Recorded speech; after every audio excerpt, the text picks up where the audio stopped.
अस्सलाम वालेकुम dear students. आज हम मोरखा 12 जुलाई 12/7/2024 लेक्चर नंबर 4 रिकॉर्ड करने जा रहे हैं। हमारा सेकेंड ईयर चैप्टर 2 चल रहा है। पहला लेक्चर मैंने रिकॉर्ड करवाया था। हम चीज़ों को ज़्यादा डिटेल में मैं इसलिए नहीं जा रहा क्योंकि हमने एज इट इज़ कोशिश करनी है कि अपनी डोमेन के अंदर रहें। जो सेकेंड ईयर का हमारा सिलेबस है उसी के मुताबिक हम रहें। सो बेटे आज हम स्टार्ट करते हैं चैप्टर सेकेंड। आज का हमारा टॉपिक है डेमोक्रेटिक पैटर्न इन पाकिस्तान। सबसे पहले ये डेमोक्रेटिक पैटर्न क्या होता है इसको देखते हैं। देखिए, डेमोक्रेटिक पैटर्न का मतलब ये होता है ऐसा पैटर्न जिसके अंदर रहने वाले तमाम शहरियों को मसावी हकूक़ दिए जा रहे हों, उसको कहते हैं democratic pattern in Pakistan. Abraham Lincoln जो कि अमेरिका के सदर रहे हैं, उन्होंने इसकी तारीफ़ अंग्रेज़ी में यूँ की कि government and the people, by the people, for the people. यानी तमाम तर ताकत का सरचश्मा जिसके अंदर अवामुन नास होगी उस गवर्नमेंट को डेमोक्रेटिक पैटर्न कहेंगे। आज हम डेमोक्रेटिक पैटर्न लास्ट टाइम हमने 1999 तक हमने देख लिया था। आज हम आगे से शुरू कर रहे हैं, कुछ हिस्टोरिकल बैकग्राउंड भी देखेंगे और उसके साथ 2000 से 2022 तक कुछ न कुछ जो पॉलिटिकल पैटर्न्स है उसको देखेंगे। बेटा सबसे पहले आपको बेसिक कंसेप्ट्स का क्लियर होना ज़रूरी है, साथ साथ हम बैकग्राउंड को भी डिस्कस कर रहे हैं। 2001 से लेकर 2007 तक किसकी गवर्नमेंट थी? जनरल परवेज़ मुशर्रफ की गवर्नमेंट थी। And as a president of the Pakistan general Parvez Musharraf ने 20 जून 2001 को ही took the oath as the president of the Pakistan. 20 जून 2001 को जनरल परवेज़ मुशर्रफ ने as a president of the Pakistan oath लिया। बेटे यहाँ पर मैंने एक डिटेल लिखी हुई है। 2001 से लेकर, अगर आपसे पेपर में पूछता है 2001 से 2007 तक किसकी गवर्नमेंट थी? परवेज़ मुशर्रफ साहब की गवर्नमेंट थी। अच्छा, उसकी what is his political party, उसकी सियासी जमात अगर उसने कोई बनाई उसका नाम क्या था बेटे? शॉर्ट फॉर्म में APML, उसके एब्रीवेशन भी बेटा मैंने लिख दिया सामने, जिसका एब्रीवेशन है ऑल पाकिस्तान मुस्लिम लीग। ऑल पाकिस्तान मुस्लिम लीग। फिर 2008 से लेकर 2012 तक दोबारा इलेक्शंस हुए क्योंकि 27 दिसंबर 2007 को मोहतरमा बेनज़ीर भुट्टो साहिबा अल्लाह को प्यारी हो गई, उनकी शहादत हो गई, वफ़ात पा गई रावलपिंडी लियाकत बाग में जब वो जलसे आम से खिताब करके आ रही थी। फिर 2008 के इलेक्शंस हुए। 2008 से 2012 तक फिर गवर्नमेंट बनी किसकी? पाकिस्तान पीपल्स पार्टी की। अच्छा, Pakistan peoples party is the political party. Lead कौन कर रहे थे? प्रेसिडेंट ऑफ द पाकिस्तान इस टेन्योर में थे Asif Ali Zardari. Is the prime minister of the Pakistan थे सैयद यूसुफ रज़ा गिलानी साहब। पहले 2 दफ़ा हम 1988 से लेकर 1990 तक first term of the government of Benazir, first time सबसे पहले 1970 से 70 तक पाकिस्तान पीपल्स पार्टी की गवर्नमेंट बनी। फिर 1988 से बेटे 90 तक second time Pakistan peoples party की गवर्नमेंट बनी। हमने लास्ट लेक्चर में डिस्कस किया था। फिर 1993 से 96 तक third time Pakistan peoples party की गवर्नमेंट बनी। फिर दोबारा 2008 के जब इलेक्शंस हुए तो पाकिस्तान पीपल्स पार्टी की अगेन गवर्नमेंट बनी। इसके बाद बेटे 13 के इलेक्शंस हैं, 12 के बाद जुलाई में 2013 से 18 तक फिर दोबारा गवर्नमेंट किसकी बनी? जो मैंने शॉर्ट लिखा हुआ बेटा पाकिस्तान मुस्लिम लीग नवाज़, और मैंने एब्रीवेशन भी आगे लिख दिया है। ये इनकी क्या है बेटा? पॉलिटिकल पार्टीज़ हैं, सियासी जमात हैं। आपके कंसेप्ट क्लियर करने के लिए मैंने सेपरेट लिखा है। आप पाकिस्तान मुस्लिम लीग नवाज़ को लीड कौन कर रहे थे? मियाँ मोहम्मद नवाज शरीफ साहब। इसके बाद फिर 18 के इलेक्शंस हुए। 18 से 22 तक पाकिस्तान तहरीक इंसाफ की गवर्नमेंट थी, लीड खान साहब कर रहे थे। बेटे ये तो था एक थोड़ा सा सुनहरी बैकग्राउंड कि कौन सी सियासी जमात की गवर्नमेंट कब से कब तक थी, लीड कौन कर रहे थे। अब बेटे इसी तरह अब हम आगे आते हैं मार्शल लॉ की तरफ। जब हम आते हैं सबसे पहले बेटा मार्शल लॉ जो है, what is martial law? Martial law होता क्या है? बेटा मार्शल लॉ को उर्दू में हम कहते हैं जर्नैली बंदोबस्त। क्या कहते हैं? जर्नैली बंदोबस्त। अगर मार्शल लॉ की उर्दू आपसे पूछे तो जर्नैली बंदोबस्त। सो इसका मतलब ये हुआ कि जर्नैली बंदोबस्त को मार्शल लॉ कहते हैं जब हमारे पॉलिटिशियंस और when they are not capable how to state the how to run the state affairs, then the martial law is imposed. So martial law को उर्दू में जर्नैली बंदोबस्त कहते हैं बेटा। पहला मार्शल लॉ 7 अक्टूबर 1958 को लगा, जो कि सिकंदर मिर्ज़ा ने लगाया एट दिस टाइम, क्योंकि सिकंदर मिर्ज़ा के साथ अयूब खान की जो थे, अयूब खान वो होम डिफेंस मिनिस्टर थे, साथ उनकी भी सपोर्ट थी। सेकंड मार्शल लॉ 25 मार्च 1969 को लगा। किसने लगाया बेटा? जनरल मोहम्मद याह्या आगा खान। जनरल याह्या खान ने लगाया, जनरल आगा मोहम्मद याह्या खान उनका पूरा नाम है, मैंने स्पेस कम होने की वजह से जनरल याह्या खान ने। सो थर्ड मार्शल लॉ की तरफ आते हैं। Third martial law was impose 5 July 1977। 5 जुलाई 1970 को तीसरा मार्शल लॉ लगा। हुज इम्पोज्ड, किसने लगाया? इसका मतलब है ताकि उर्दू मीडियम वाले बच्चों को भी आसानी हो, किसने ये मार्शल लॉ लगाया? जनरल मोहम्मद ज़ियाउल हक ने। यहाँ पर मैं जनरल लिख देता हूँ, क्योंकि जब एक और बात बेटा, जब मार्शल लॉ लगता है व्हाट वर इट्स इम्पैक्ट्स, उसके असरात क्या होते हैं? सबसे पहली बात यह बेटा, जब मार्शल लॉ लगता है तो जो पीछे आइन चल रहा होता है, फॉर एग्जाम्पल 7 अक्टूबर 1958 को मार्शल लॉ लगा, 56 का आइन मनसूखुल हुक्म हो गया, वो ख़त्म हो गया। अब उसके बाद जो हमारी असम्बलीज होती हैं वो भी डिज़ाल्व हो जाती हैं, सब के सब जो हैं ये गवर्नमेंट आ जाती है, मार्शल लॉ के बाद मिलिट्री गवर्नमेंट आ जाती है, वो टेक ओवर कर लेती है। अब इसके बाद बेटे हम थोड़ा सा हिस्टोरिकल बैकग्राउंड की तरफ आते हैं। हिस्टोरिकल बैकग्राउंड में एक मैंने लफ्ज़ लिखा terms LFO। So what is the abbreviation of LFO? Legal framework order. Who's, किसने जारी किया? Who's introduce the LFO? General वही आगा मोहम्मद याह्या खान ने किया। इसका बेसिक पर्पस क्या था? अगर प्रिसाइज करके बयान करना हो, 1970 में होने वाले जनरल इंतखाबात के अंदर जो मेथड्स है और सीट्स की एलोकेशंस है, उसके बारे में पूरा का पूरा प्लान जामे वो जनरल मोहम्मद याह्या खान ने अपने किस में दिया बेटा? LFO।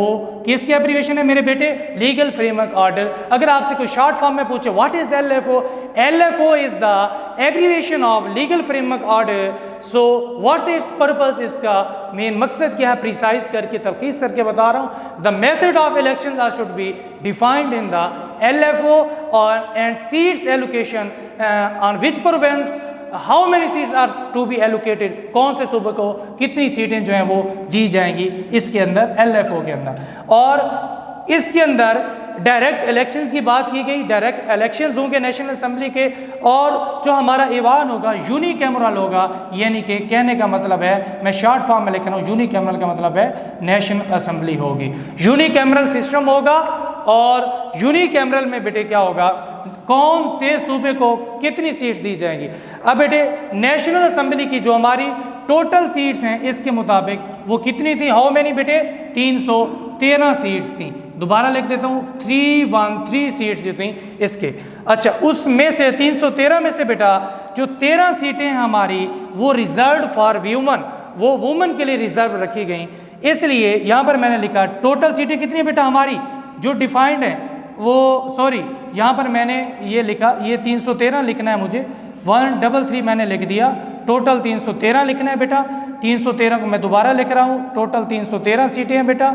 और इन 313 सीटों में बेटा ये टी मैंने लिख दिया शॉर्ट फॉर्म में, उसने ये कहा टोटल 313 सीटों में से 169 सीटें ईस्ट पाकिस्तान को या मशरकी पाकिस्तान को दी जाएंगी। हमारा मगरबी पाकिस्तान है, सो इस तरह 16 दिसंबर 1971 को मशरकी पाकिस्तान हमसे अलहदा हो गया, जिसका मौजूदा नाम बांग्लादेश है। सो इसके लिए हम अलहदा टॉपिक डिस्कस करेंगे। 313 में से बेटे फिर क्या हुआ? 313 में से 85 सीट्स पंजाब को दी जाएंगी। 313 में से टोटल 313 में से 28 सीटें सिंध को दी जाएंगी। 313 टोटल में से 19 सीटें NWFP को, जिसका 21वीं तरमीम में नाम जम करके KPK रखा गया। अब NWFP is the part of KPK 21वीं तरमीम के अब इसी तरह बेटे 5 सीटें जो थी वो बलूचिस्तान को दी गई और 7 सीटें जो थी वो ट्राइबल जोन के लिए रखी गई। आप बेटे ये मैंने टॉपिक का नाम दोबारा रिवाइज किया है कि patterns of politics governance democratic structure में, इसको देखते हैं। अब ओवरऑल ये जो हमारी पॉलिटिक्स है जो मैंने बयान की कब से कब तक, 2000 से लेकर 2022 तक, इस ओवरऑल पॉलिटिक्स के सिनेरियो में बेटा अगर हम बात करें तो इस ओवरऑल पॉलिटिक्स के सिनेरियो में what were the major issues, सबसे बड़े मसाइल क्या थे बेटे? सबसे बड़ा इशू अगर आपसे कोई पूछे एक ही था, वो था क्लैशेस ऑफ द इंटरेस्ट। अब मैंने यहाँ पर आसान लफ्ज़ों में लिखा हुआ है, अगर आप उर्दू भी मैं साथ बोलूँगा, अगर आप लिखना चाहें तो बेटे ज़रूर लिख सकते हैं। Due to the clashes among the politicians, सियासतदानों के आपस में बैमी इख्तलाफात और कंट्रोवर्शियल और तनाज़ात होने की वजह से क्या हुआ? Our norms, democratic norms are not practised. इसका क्या मतलब है? सही मैनू में जो जमहूरियत थी उसको प्रैक्टिस नहीं किया गया, क्योंकि हमारी जो इंटरेस्ट था वो पब्लिक नहीं था, बल्कि सेल्फ इंटरेस्ट को हम प्रमोट करते रहे, अपने ज़ाती मफादात को प्रमोट करते रहे। इसके बाद due to clashes of interest the politics patterns में not be improved with the passage of time. हमने जो पॉलिटिकल पॉलिटिक्स के रूट्स हैं, जो उसके पैटर्न्स हैं, जिस तरह पॉलिटिक्स को सही मैनू में आर्ट ऑफ गवर्नेंस को बेहतर करना चाहिए, इलेक्टोरल प्रोसेस के अंदर जो अमेंडमेंट्स हैं, जो तरमीम है, जो इंतखाबात का तरीक़ाकार हैं, जो लानी चाहिए थी, हमने नहीं की। सो बिफोर द इलेक्शंस एक मसला ये भी है, before the contest of elections all political party workers who's promise the public to fulfill their needs, but practically after coming into powers people are not facilitated।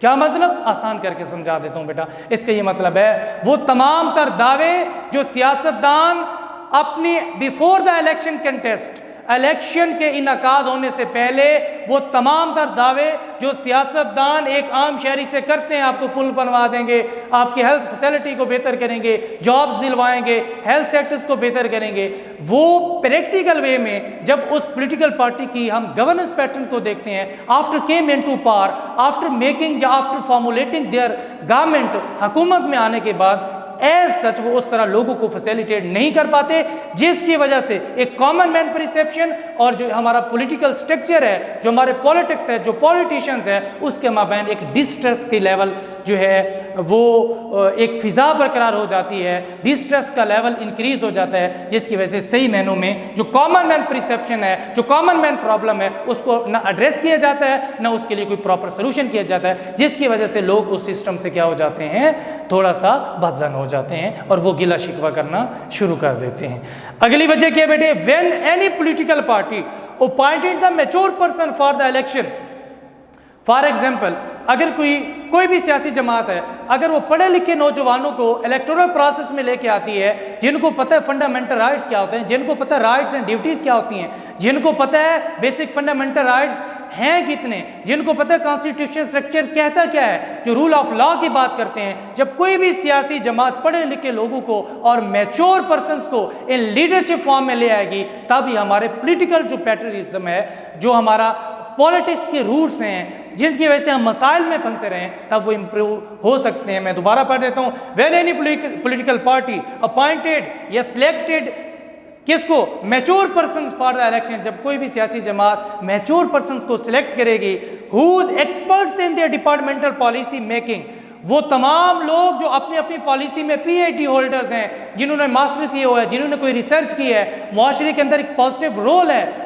जो problems को जानते हैं, जो पढ़े लिखे हैं, जिनको पता है राइट्स क्या हैं, ड्यूटीज़ क्या हैं, जब कोई भी सियासी जमात जो पॉलिसी के एक्सपर्ट्स हैं उनकी तादाद बढ़ा देगी, जब ये देखेगी कि ये पढ़ा लिखा शख्स है, ना कि लैंडलॉर्ड है, जब पढ़े लिखे अशखास को आगे आने की अपॉर्चुनिटी दी जाएगी, तब क्या होगा? Then deliverance pattern become the improve. ये हो नहीं सकता कि पढ़े लिखे अशखास असम्बली में जाएं, वो अवामुन्नास की फलाह के लिए पॉलिसियाँ बनाएं और मुल्क के अंदर तब्दीली ना है। डिलीवरेंस पैटर्न्स होगा आम अवामुन्नास के, जो एक कॉमन मैन परसेप्शन है, जो एक आम शहरी दिहाड़ीदार मजदूरदार तबके के हकूक़ हैं, वो तभी सही मैनू में प्रोटेक्शन उनको होगी, सही मैनू में एड्रेस होंगे, सही मैनू में उनके प्रॉब्लम्स और सोल्यूशन कॉमन मैन के जो हैं वो सही मैनू में तभी हल होंगे जब डिलीवरेंस पैटर्न्स में पढ़े लिखे अशखास होंगे और अपनी अपनी पॉलिसी, फॉर एग्जांपल किसी ने फाइनेंस मिनिस्टर लगाना, इकोनॉमिस्ट का एक्सपर्ट होना ज़रूरी है, इसी तरह ये सारे डिपार्टमेंट होना फिर उसके फ्रूटफुल रिजल्ट्स भी आना शुरू हो जाएंगे। For common person dignity some amendments are for common person dignity, एक आम शहरी की जो मुतवस्सत तबके से ताल्लुक रखता है, उसकी डिग्निटी, उसकी अजमत और उसके रुतबे को बुलंद करने के लिए और उसके जो बेसिक फंडामेंटल राइट्स हैं उनको सिक्योर करने के लिए क्या करना चाहिए हमें? Some amendments are compulsory in our electoral process. हम सबको अपने इंतखाबात के तरीक़ाकार के अंदर, इलेक्टोरल प्रोसेस के अंदर कुछ ना कुछ क्या करनी चाहिए बेटे? अमेंडमेंट्स करनी चाहिए, जिसकी वजह से एक ट्रस्ट लेवल बिल्टअप हो जाएगा एक आम शहरी के अंदर और जो पब्लिक के रिप्रेजेंटेटर्स हैं, जिनको हम सही मायनों में MP या MNA कहते हैं। सो पाकिस्तान का आज तक भी यही मसला है कि जो उनसे अवाम उन्नास से किए गए वादे हैं, नो डाउट प्रॉब्लम्स बहुत ज़्यादा हैं और पॉपुलेशन थ्रेट है और भी बहुत सारे प्रॉब्लम्स हैं, चैलेंजेस हैं, लेकिन जब चैलेंजेस से निपटने वाले नौजवान होंगे और ऐसे नौजवान आगे आएंगे जो कि अपनी पॉलिसी मेकिंग में और पढ़े लिखे और जी शऊर और बाशऊर शहरी होंगे, जो सही मायनों में पॉलिसी मेकिंग और इस तरह इन सारी चीज़ों को क्या करेंगे बेटा? एड्रेस करेंगे, तो सही मायनों में एक जो कायद का पाकिस्तान है वो फले फूलेगा और तरक्की करेगा और प्रोग्रेसिव में दुनिया के हर फोरम के ऊपर पाकिस्तान अपना लोहा मनवाएगा। और बहुत शुक्रिया बेटा, आपका इसके रिलेटेड कोई सवाल हो आप ज़रूर पूछ सकते हैं। सॉरी टू से मैं डिटेल में नहीं जाता। अच्छा, इसके बाद बेटे कुछ डेट्स मैंने लिखी हुई हैं जो कि चैप्टर 2 की मोस्ट इंपॉर्टेंट तरीन है। किसके हवाले से? ये डेट्स आपसे MCQs के बारे में पूछी जाती हैं, यहाँ पर यह पूछ सकता है एग्जामिनर। यहाँ पर मैं लिख देता हूँ बेटा। सबसे पहले जुल्फ़िकार अली भुट्टो, उनको फांसी कब हुई? 4 अप्रैल 1979 को आपको पता होना चाहिए। जनरल ज़ियाउल हक, उनका तियारा कब क्रैश हुआ? C-130 उसका नाम था, याद रखना है। 17 अगस्त 1988 को ज़ियाउल हक साहब का तियारा भावलपुर के करीब क्रैश हुआ और वो जाम शहादत नोश किया और अल्लाह को प्यारे हो गए। बेनज़ीर भुट्टो कौन थी? She was the daughter of the Zulfikar Ali Bhutto की बेटी थी। ये बेनज़ीर भुट्टो साहबा की 27 दिसंबर 2007 को रावलपिंडी लियाकत बाग में जलसे आम से खिताब करते हुए ये जाम शहादत नोश कर गई और अल्लाह को प्यारी हो गई। और इसी तरह बेटे आपकी कोर्स आउटलाइन में लियाकत अली खान, पाकिस्तान के पहले वज़ीर आज़म, उनकी वफ़ात कब हुई? 16 अक्टूबर 1951 को। और 16 अक्टूबर को पाकिस्तान में वर्ल्ड फूड डे भी मनाया जाता है, खुराक का आलमी दिन, ये भी याद रखना है। और अलामा क़ायद आज़म की वफ़ात कब हुई बेटे? डेथ डेट यहाँ पर मैंने लिखी 11 सितंबर 1948 को। अलामा इकबाल 21 अप्रैल 1938 को अपने खालिक हकीकी से जा मिले। सो इस डेथ डेट के साथ साथ चूँकि यहाँ पर स्पेस कम थी, आपने बेटा डेट ऑफ बर्थ भी याद रखनी है किसी भी लीडरशिप की। इसका आपको बहुत ज़्यादा फ़ायदा होगा एग्जामिनेशन पॉइंट ऑफ व्यू के लिहाज से भी और भी। सो आप लोगों का बहुत शुक्रिया बेटा। नेक्स्ट सीरीज़ के साथ हम इंशाल्लाह चैप्टर 2 की हाजिर होंगे। आपका बहुत शुक्रिया, जज़ाकल्लाह। अगर आपका कोई सवाल हो कमेंट सेक्शन में आप ज़रूर पूछ सकते हैं। वस्सलाम, थैंक यू वेरी मच।